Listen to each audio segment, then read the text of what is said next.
Hello, everybody, and welcome to another episode of If It's Paranormal or Unexplained. I'm your host, Nick, with my co host, Jason.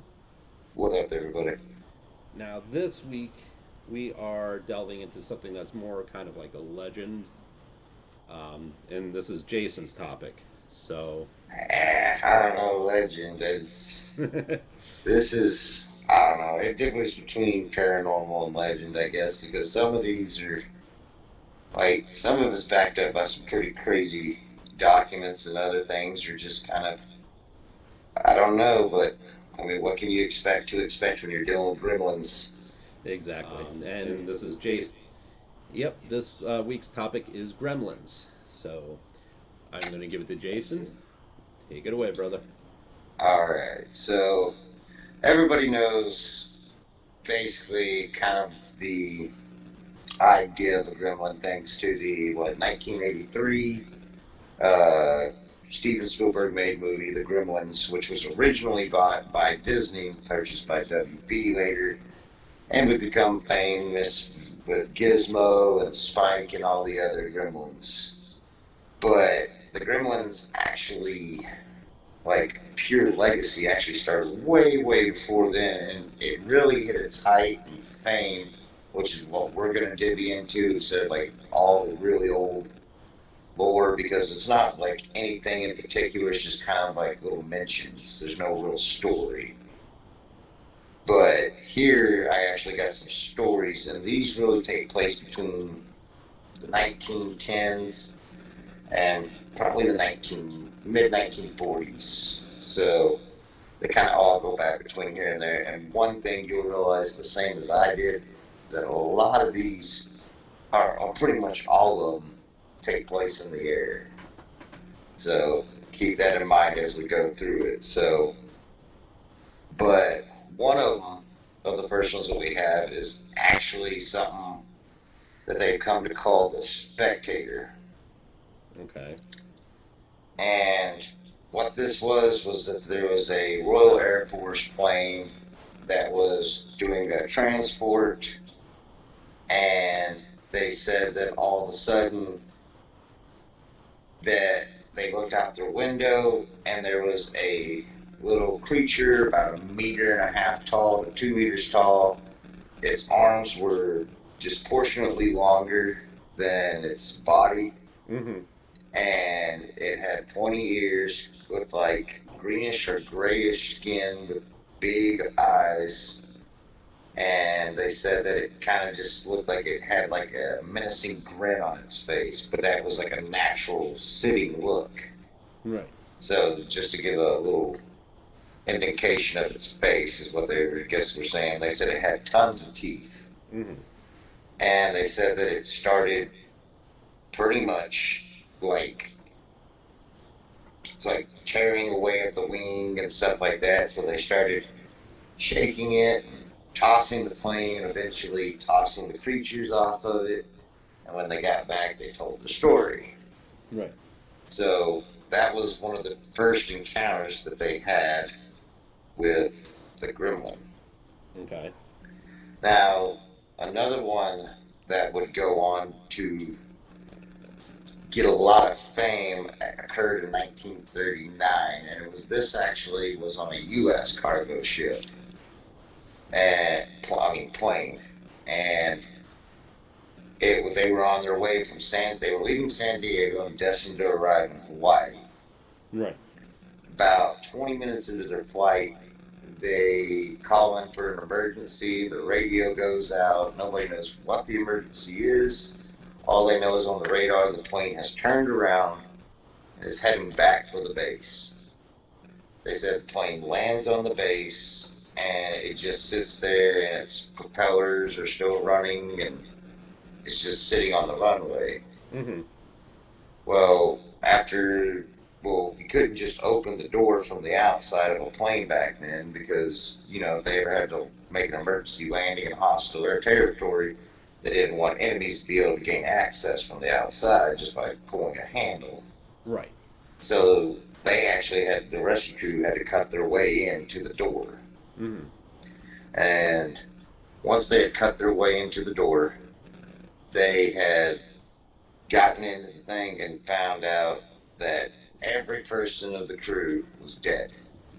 They had big gaping wounds on their face, neck, torso, and but when the autopsies were ran, it was registered as a creature attack, Mm-hmm. and that the co-pilot was the last one to die, and that it was believed that he had landed the plane, and as they were trying to cut their way into it, had passed away from his wounds. So that's how the plane got back. And Okay. even more ominous about the situation was the fact that when investigators went to investigate the plane, they had noticed that every single crew member on the ship was either dead at their station or not at their station, Mm-hmm. and had had pulled their weapon and discharged their full magazine. Now, was there traces of like any other blood other than like the No, they pilot? said they said the cockpit was covered in blood, and after DNA and all that was ran, it was only human blood that was found. Huh.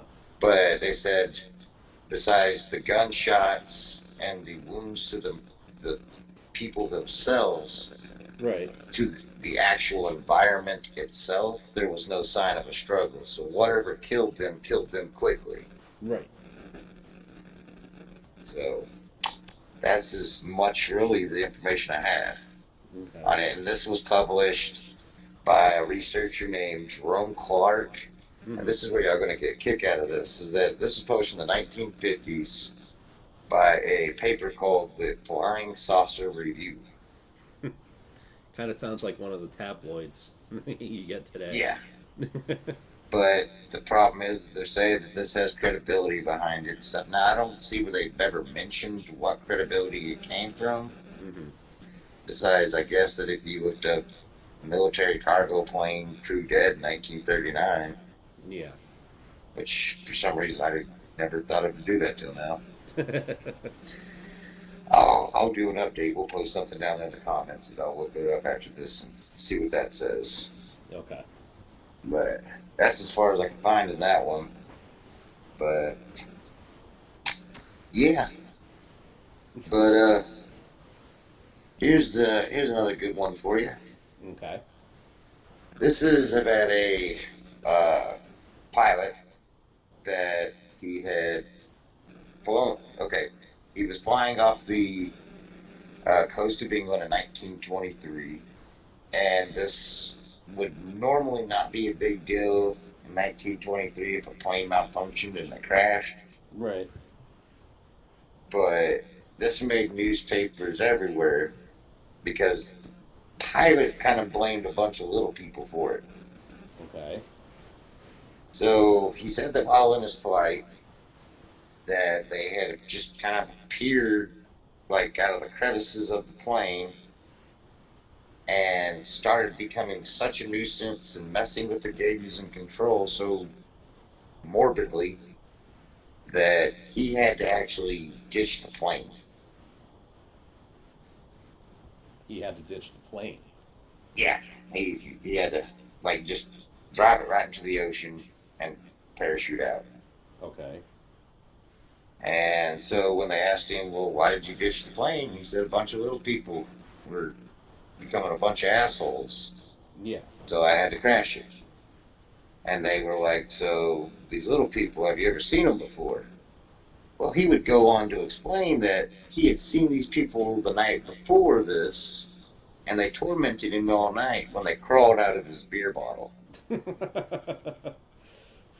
So, So, did yeah, they perform like an sobriety test on this pilot afterwards? I'm not sure that they had like blow into this for 30 seconds back then or not, but I'm pretty sure they had like I could smell rum on your breath. But that'd be my guess with you saying, yeah, this guy probably drank all night and Yeah. fucking crashed a plane because he was so drunk or hallucinating because he was so drunk and just didn't want to admit to his people that he was drunk. That's pretty much what it sounds like to me.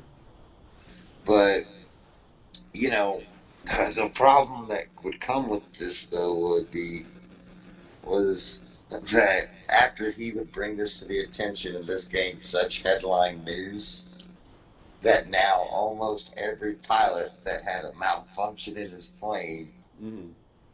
or crashed would go on to blame uh, gremlins. It actually got to be so bad that the Royal Air Force had to put out a warning and what to do if you were to encounter them. So wait a minute. There was an actual thing from the Royal Air Force basically saying if you encounter these things, this is what Yes, you are because supposed to do. yes, not because the Royal Air Force believed in it, but it was the kind of like it's kind of like that placebo drug that if somebody that's not really sick believes they're sick, Yeah, yeah, and you give them a hypochondriac. pill that Yeah, says it makes them all better, even though it's a sugar tablet. yeah. They just believe everything's gonna be fine. So now, if you send them up in the air and tell them how to fight little people, that they're not as scared when they didn't know how to fight them. But yeah, they would go on to give that, and a lot of a lot of people would go on. They said over 6,000 reports would be made in World War I alone, responsible by gremlins. Oh wow. That's fucking crazy.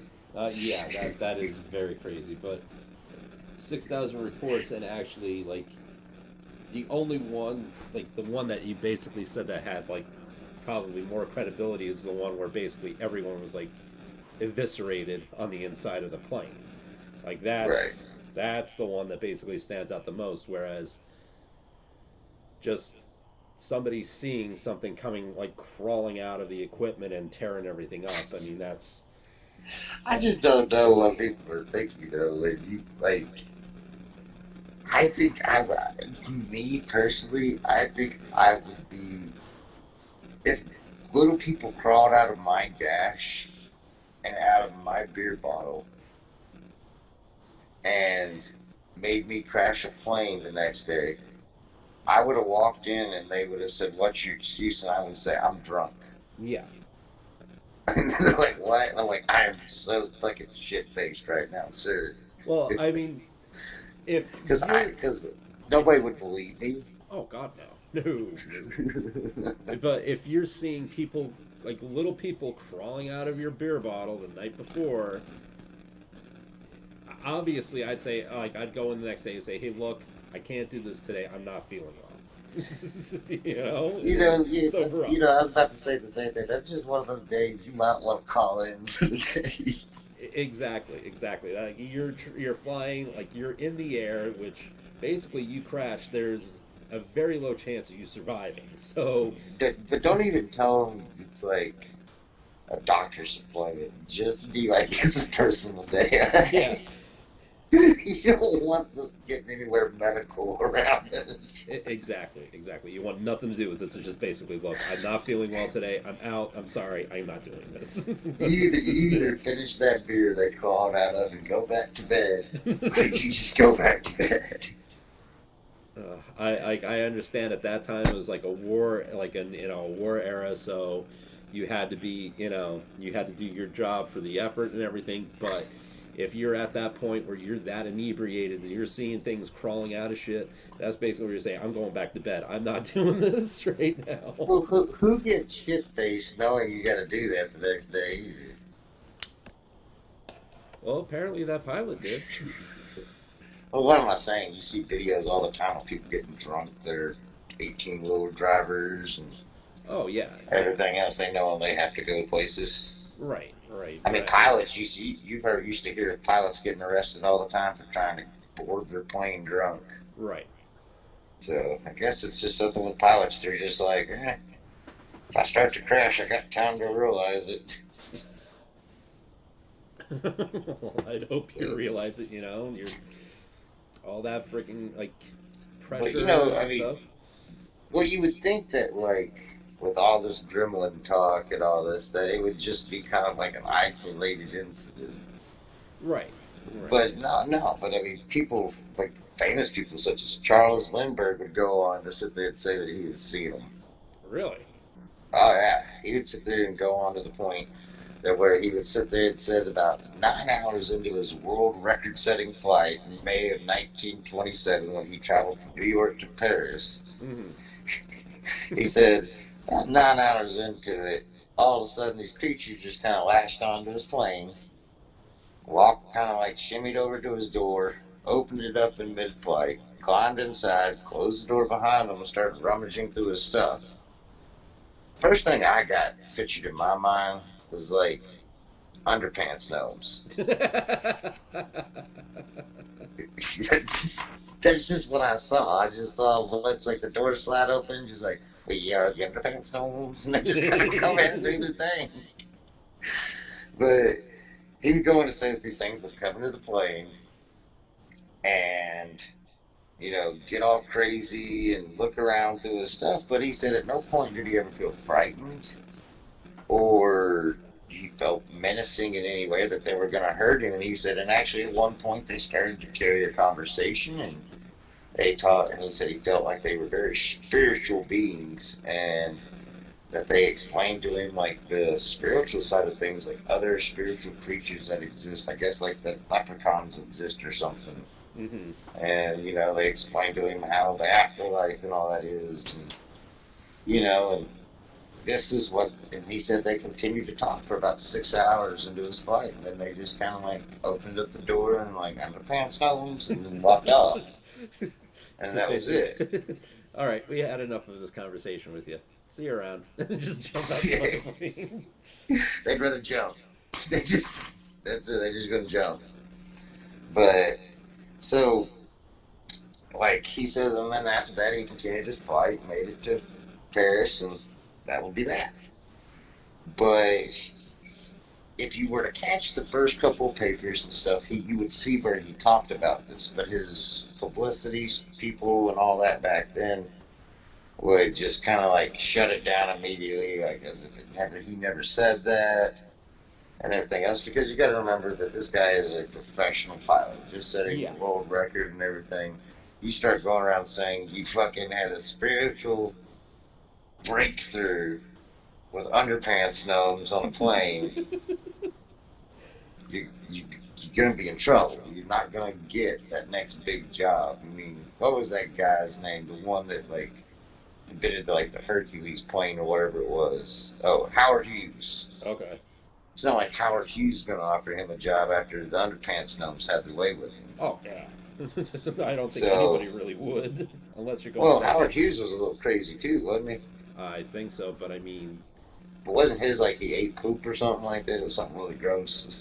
uh, Something like that. I don't know. probably yeah. But I mean, like, still underpants gnomes. Yeah. Well, If any of y'all gremlins. know what Howard Hughes' little twerk was, leave it in the comments. I'd like to know what that is. Look that up. We'll give you a special shout out on the next episode if y'all can tell us what it is. I'd like to know. I don't feel like doing the research, so I'm asking you to help me be lazy. But yeah, so that would go on to be what he described, but the medical professions and all that would come to his defense and say that you got to remember this is back in what 1927, Yeah. so planes weren't built with the airtight shells that we have today. I mean, pilots had to train to go up into that altitude for that long. Yeah, they had to have like a certain like physical fitness for that. Yeah, they had to get in shape for it and stuff, and so air pressure was a whole different situation back then. So being in that high of altitude for that long, with the air pressure that different, probably lower oxygen than normal. Hmm. You got to think 9 hours into it, he probably started hallucinating, Yeah. and I still don't see though where that helped him in anything. Now you just said that this guy was dumb enough to stay flying in the air knowing he's hallucinating. Eh, I At don't some know. point, you think you would have lowered your plane back into like more oxygen-rich area instead of continuing to have a spiritual conversation with the gnomes. because I don't think at that point in time they had much knowledge about it, so they didn't really know. And considering the fact that like most of that stuff, they wanted it to be higher up, higher up flying, and probably like it's probably like more faster travel if it's higher up, I think. Yeah, So like obviously the higher the altitude, the better you're going to be cruising as you're flying. So yeah, sure. especially Well, for like long distance flights. yeah, yeah, of course. I mean, I don't know. I think you'd probably run into the same kind of problems, though. You'd run into, like, mountain climbers would run into. Yeah, yeah, And if you can't even stand, like, in that kind of air pressure, I don't think you need to be flying nothing. yeah, Especially with back then and the way the gauges and all that ran, they didn't have, like, a radar telling them where they were and where land was and exactly. all that. And so, you get hallucinating and lose your terrain and all that. I mean, you can get really fucked off real quick. Yeah, yeah. And I don't think Howard Hughes like ate his own crap, like you said. I Um, don't know. There was something wrong with him. he was basically a germaphobe. Well, now you deprive somebody of being the shout out next week. I apologize. But it is cool to know. He was a germaphobe, kind of like Howie Mandel. Yeah, kind of. The one Simpsons episode kind of like made a little like joke about him. When Burns made his own casino, he Yeah, I basically know locked. that's right. Yeah, he locked himself away. That was basically like the punch to Oh, the Howard Howard Hughes. Hughes nod. Yeah, Okay, I like got you. yeah, everything like he was living in that sterile room and like he was afraid of germs and everything. Yeah, I was completely off. I thought he was eating poop. Instead, he was scared of poop. Yeah. I got you. All right. Well, this next one, it's not really a whole next one. It's just kind of, I think I kind of covered it a little bit earlier, but it's kind of the warnings that they would start giving about gremlins. Hmm. And it's like that the plethora in the 1920s to the 1940s, like I said, in just one Air Force, there was over 6,000 reports. So, with every Air Force, talking about the United States, Royal, all of them together, allied, Hmm. you know, it became a whole plethora of reports. Right. Just an outrageous number. So a campaign was brought up to, you know, pretty much kind of like ease them at their own will to like be able to fly, and started telling them like, that if they look like this and this, that they're gremlins, and this is how you get them to leave your plane, and if you can't get them to leave, this is how you can combat them, Hmm. and all this and that. And so they started all that, and that gave more, friction to the point that gremlins may be real. Right. Well, then it probably didn't help facts too that then, like, I guess somebody high up in the Royal Air Force started buying into the gremlins Hmm. and even presented a plan to the higher ups on how he believed that the gremlins were mobilized by the Nazis. What? Yeah, the Nazis were controlling the gremlins, and that's why they were targeted after the Royal Air Force. That's why they had seen so many more than anybody else. So somebody at the higher up in the Royal Air Force believed that gremlins were real and they were basically being controlled and manipulated and basically like Yes, they don't know how, but they believe they're connected to the Nazis, and that they were intentionally unleashed on the British pilots. That is the direct quote. Oh boy. And see, it would get worse because then similar stories would start to trickle down through the American Air Force. Right. and then the Allied pilots, they all started thinking all the way until the war ended. They believed that people that believed in gremlins thought they were made by Nazis. But that would be quickly extinguished, though, that after the war, because the Nazis, after these Nazis started talking to these American and Royal Air Force pilots, Yeah. they started telling stories that were gremlin like. Yeah. And so they're like, well, if they were attacking you, then they were attacking us, and who made them? They just And that's kind rebelled. of where, They just rebelled yeah, against the Nazi masters. they walked into the sunlight.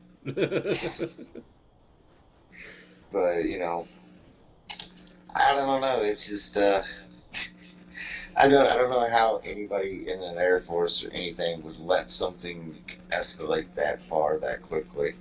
Well, like I said, you got to figure like at that point in time, like high altitude flying, especially how high they were basically going, it Mm, wasn't like completely explored yet, so they didn't really have the knowledge that they do today.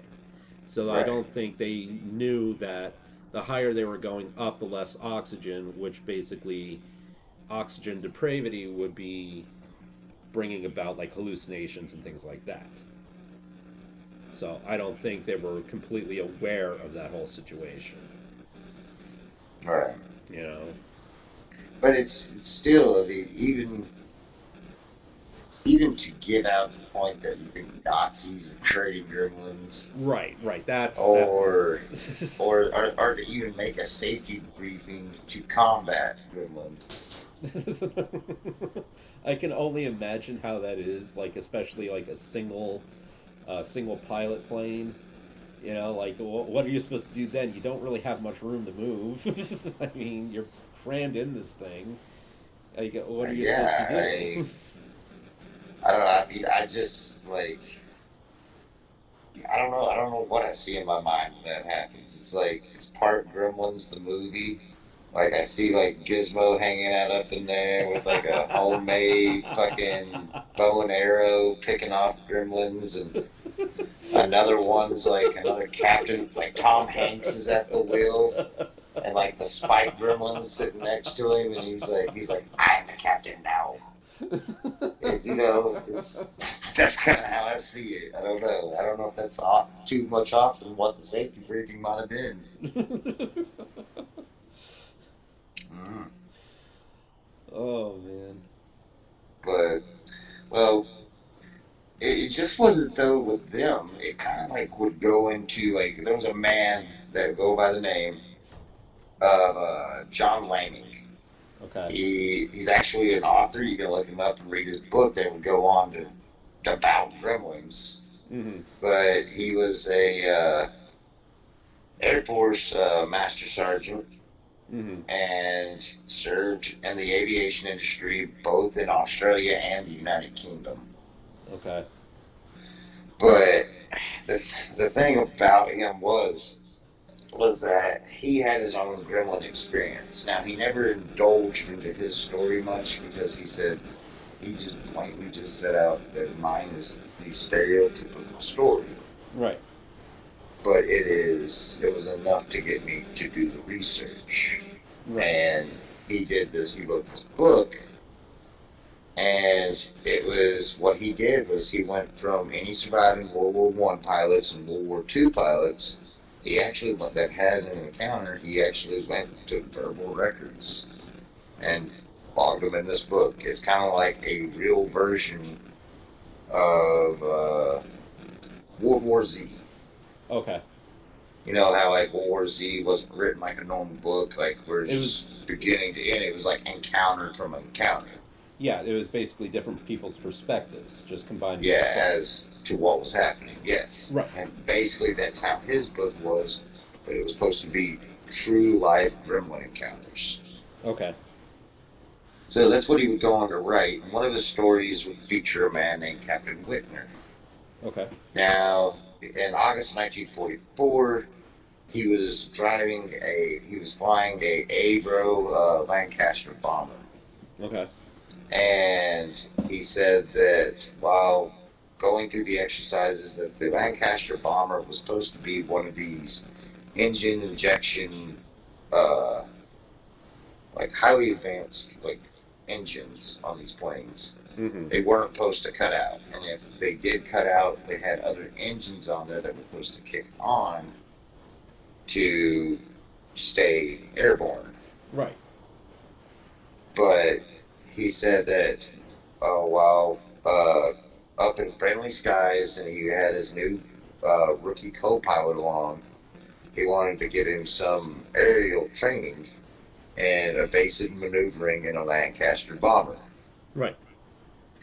And so while they were going through the motions and the training, all of a sudden they started hearing clacking noises on the outside of their hole, and a couple minutes into clacking noises, all four of their engines cut off, and no backup engine comes on. Everything just shuts down. Okay. And being the experienced pilot that Whitner was, he was able to use the plane's own momentum and the airflow through the whatever, however he explained it. He was able to glide himself back to a landable place and land the plane. Mm-hmm. But he said the craziest part about it was the moment his wheels touched the ground, the engines came back on. Huh. And that's what drove him crazy. Well, Lightning said his story would almost coincide with Whitner's. Okay. And so this would become something Lightning would live on. Mm-hmm. And he thought it was crazy. He never could believe this and he never even wanted to make this claim Okay. until he was sitting in an Air Force bar one day, and he overheard active pilots talking about this happened to him, Okay. and he thought it could become a public safety. Issue. Yeah. Yeah, so he came forward with his story, and so that's what happened. But and it wouldn't be the only one that he would go on to. He actually had another story that he did with a man named Chris Jarrett. Chris Jarrett was the sole survivor of a wartime mission that was also coincidentally carried out in a Lancaster bomber as well. Okay.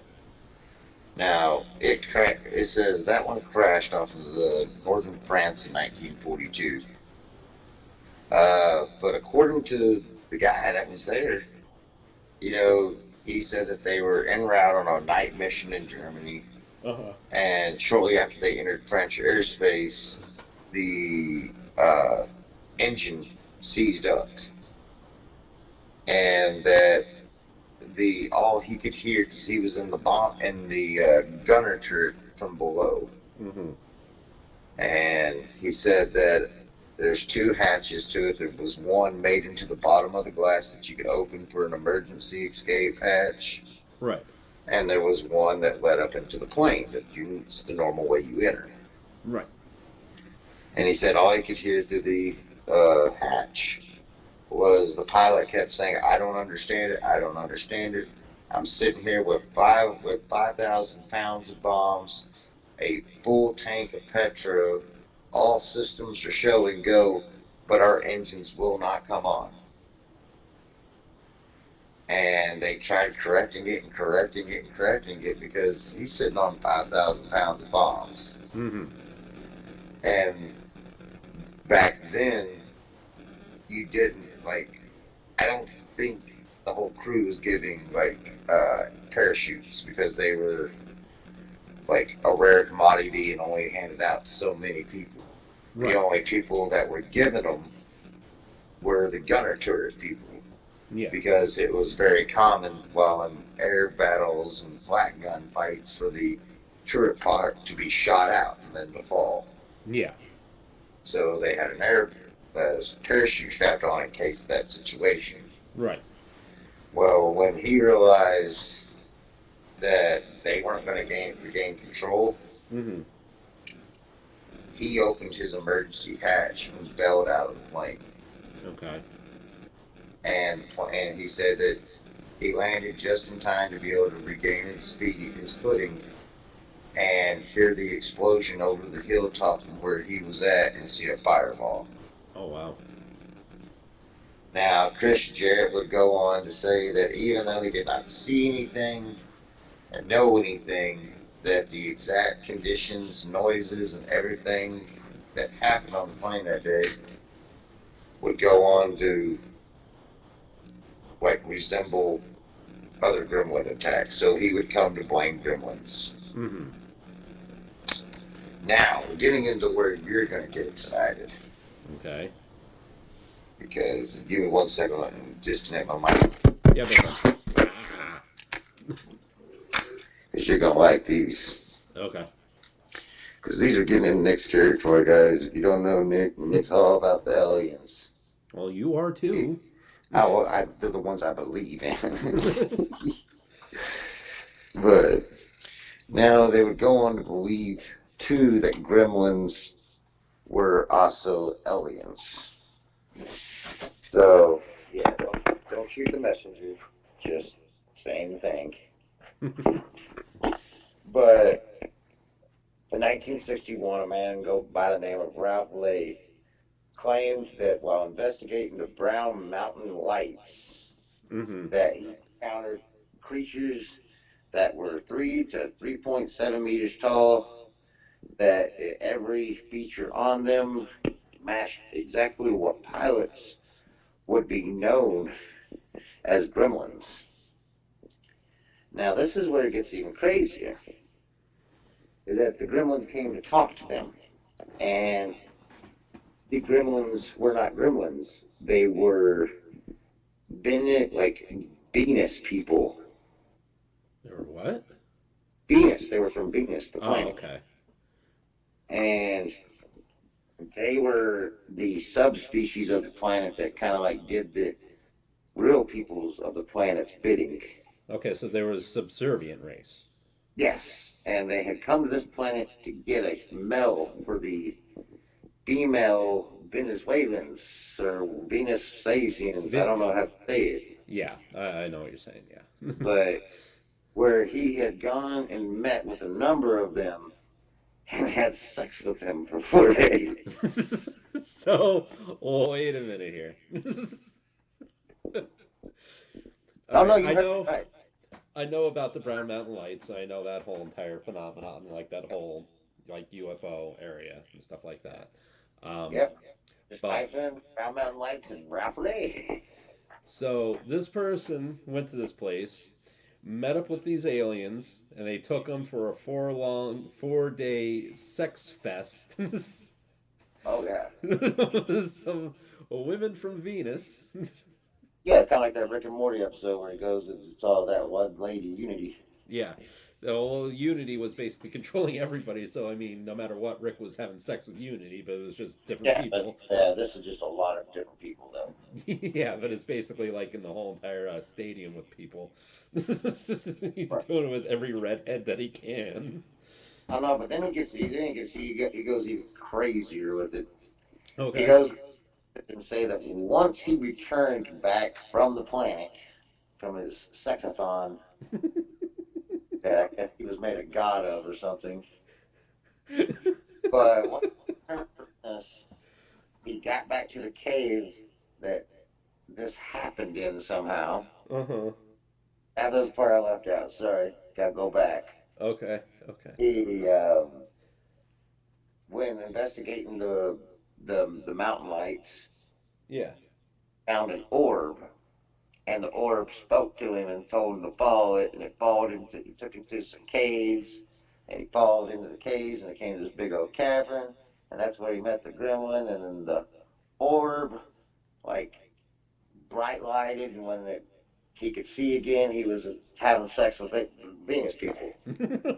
So there was no like introduction or anything. It's just like flashlight and boom. That's Oh it. no, You're just the it's gremlin said it's hi. So playtime. I don't think it was like straight dominatrix, like they just forced him in there involved. I do involved. The gremlins didn't rape this man. It was all consensual. He agreed 100%. Because you gotta admit, that sounds like you bragged about it a little bit. I just had 4 sex with penis within 4 days. But, well, he would go on to also sit there and say that once this little orb transported him back, Yeah. that there was a mummified corpse, alien corpse there, and I guess it was that alien that said I to him. So, And so apparently he took this mummified corpse and took pictures of it and took the corpse home and gave the pictures to the paper and they posted them. And then when they asked to see the mummified corpse that same night, his shop miraculously caught fire and the corpse was lost. that's a shame, you know? And that's the story of that guy, Ralph Faye. That's his name.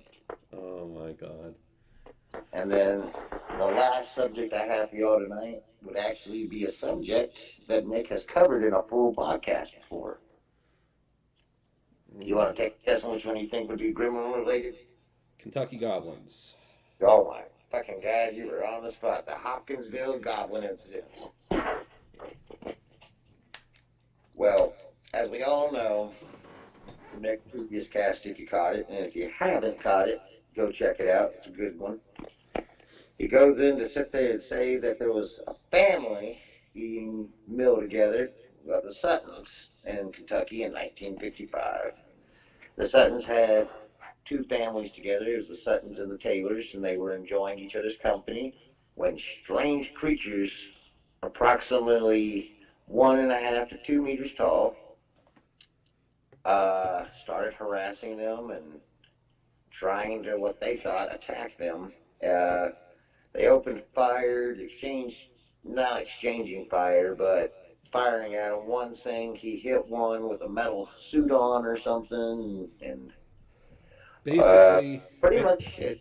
You go ahead, Nick. You tell you know. basically what happened was is that they were all like being like spending time with each other, having dinner with each other and whatnot. The one father goes outside to retrieve water from a well, and he sees a bright light from the sky coming crashing down. See, that's the orb. That's Ray Lee coming back. After his 4 day sexathon. That's it. And the Gremlins were making sure Ray Lee was okay. These people started shooting at him. So the father sees this and he starts getting freaked out. So he runs back in and he starts telling everybody that, he sees this thing in the sky and came crashing down. He doesn't know what it is. He's visibly upset and worked up and freaked out. So everybody thinks that he's joking though, because he's known to be a joker and like, play pranks on people. So the father from the other family basically goes outside with him to, investigate and see, if he's playing a prank or not. Right. As they're both outside, they're looking around. They don't see any fire or like smoke rising into the sky or anything like that. So they don't see anything after a few minutes, and they turn around to go back into the house, and they hear like twigs of like the branches breaking and things like that, like something is coming towards them. As they turn around to look and like in the direction that the noise is coming from, they see this about 4 foot tall, I think they said it was, like creature that was glowing. It wasn't on the ground like walking. It was hovering above the ground and like Oh moving man, this is the towards them. Supreme Gremlin. Yeah. so Gremlin Supreme. so they Oh, see would it be a this. Gremlin Prime? I don't know how that works. So they see Gremlins roll this out. they see this creature and immediately get freaked out and run back inside. So they're both worked up, scared shitless, and they're telling everybody what they saw. And the wives, are not like buying it at all. They're not believing it, and they're basically, telling them to knock it off. You're going to start scaring the kids. So, They're like, fuck the kids, there's aliens. So in the midst of all this, they try to take the kids upstairs and put them to bed so that way they weren't getting scared and Yeah, yeah, that's what you do. yeah. You run in screaming about aliens, and then you shove all the kids into a dark, isolated room. That's how you not scare children. Well, as there is the one wife is putting the kids upstairs to bed and stuff like that, trying to get them away so that they're not getting freaked out and scared. The husbands are getting guns together, loading up their shotguns, getting ready because they don't know what the hell is going on. They really wanted to calm the kids down. Just put a dying rabbit in the room with them. That'll calm them right down. So, Jesus. as the wife is upstairs with the kids, she looks over to the window and sees like this face of this creature looking in, like peering in at them, seeing what they're doing. So obviously she starts screaming. The one You husband know what went my favorite part of upstairs. this story has always been, though? But The fact that they continually had this firefight and nobody checked on the children. well, that's the thing. Like as the husband's running upstairs, like he obviously starts like trying to shoot at this thing. As he's shooting at this creature, the creature disappears. Like it just jumps out of sight. So, I mean, at that time, you would think, let's go check on the kids well, and make that's the sure it nothing's was. got to them. No, this dude just like, if he wants to be a war, there'll be a war. He just goes after it. Well, that's the whole entire thing. Like the kids, I'm sure the wife grabbed the kids and got the fuck out of the room. I mean, I'm sure she's not like they're not just standing there. The husband just comes running in like Rambo and just starts unloading round after Well, round you and know what saying, you know what the husband of the Taylor family was like, right? He's probably out there crawling around in some little fucking small, like, porta potty little fucking thing outside looking for gremlins. Like, yeah, they said, come on down, John, have a good weekend, have some laughs. Next thing you know, giant fucking gunfight. Got Rambo in the house, John McClane in the porta potty. This just wasn't handled wisely at all. Well, you have to understand though too at that time, like what was this 1950s? I think it was.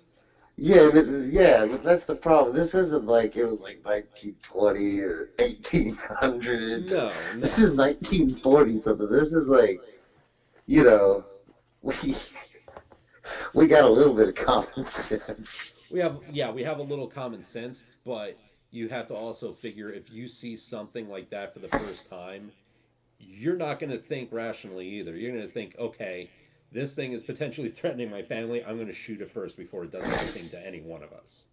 And the mere fact that after he started shooting at the one that was upstairs, he looked out the window and saw more of them. So it wasn't just one, it was like eight or nine.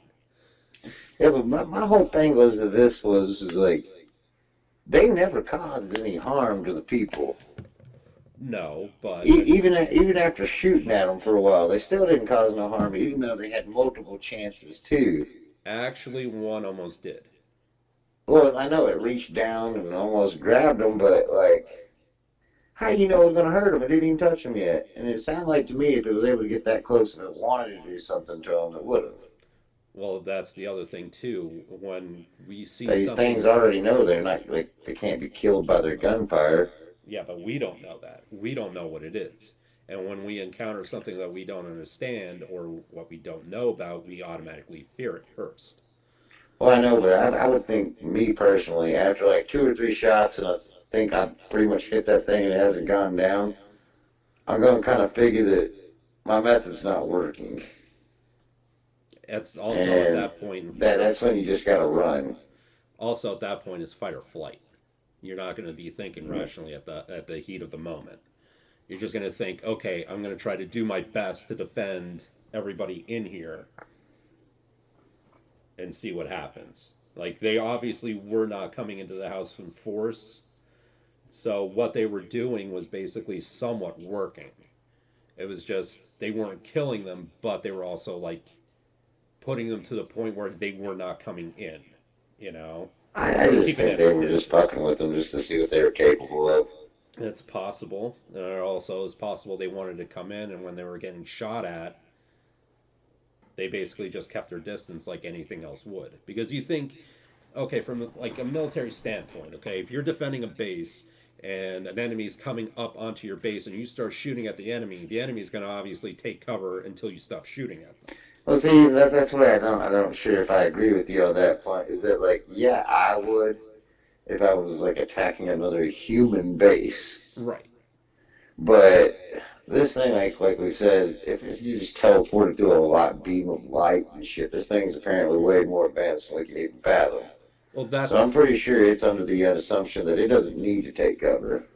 that's the thing. That's this is in Kentucky. This isn't in the Brown Mountains. This is a totally different area. So this is a Oh, totally I different. know. I'm just saying that, like, in general, Right, but just it doesn't matter where you are. Like, if you're a supreme being and you know that gunfire can't hurt you, why even play the whole running around, jumping up and down and over things? well, If that's they the were, if they really wanted to hurt you, they just would have walked in, let you shot them twice, and then just kept walking in and killed you. or right, but I mean, also peace. Like if you're peaceful and you're getting shot at, what are you really supposed to do? like, You leave. well, You they don't did keep coming leave. back. Well, that's the whole thing. They did leave eventually, but also a new like any kind of new race, they're gonna see what the hell is like. They're gonna try to observe what's going on. They're not just gonna I never sit see. I've cool. never seen a Jehovah's Witness come up and get like a gunshot fired at. Like I'm still coming in. also, Jehovah's You Witness. know. Also, Jehovah's Witness is also a human being. So a human being getting a gun pointed at them, they're gonna say, Well, "Okay, yeah, I'm but out." we're supposed to be talking about a super intelligent, superior being that traveled vast galaxies. You think he would have the common sense to be like, yeah, well, like I don't think I want it here. well, that's why they left eventually. They Well, probably. yeah, but you think he would figure that out after the first Oh gunshot, not fuck! after 7 hours of the It fucking wasn't 7 firefight. hours for Christ's sakes. It wasn't seven Well, I was hours. being sarcastic, but you know what I'm saying. But I mean, if, okay. So we think logically, all right. So if we were going to come up on a race that doesn't know who or what we are, and they're going to defend themselves first, obviously we're going to sit back for a bit and wait to see, if they calm down and become reasonable. These people were not, calming down, becoming reasonable. They were scared shitless and they were shooting. Well, yeah, but usually that if we were to try to do that and we got close and the thing became erratic, we would back away and just let it calm down.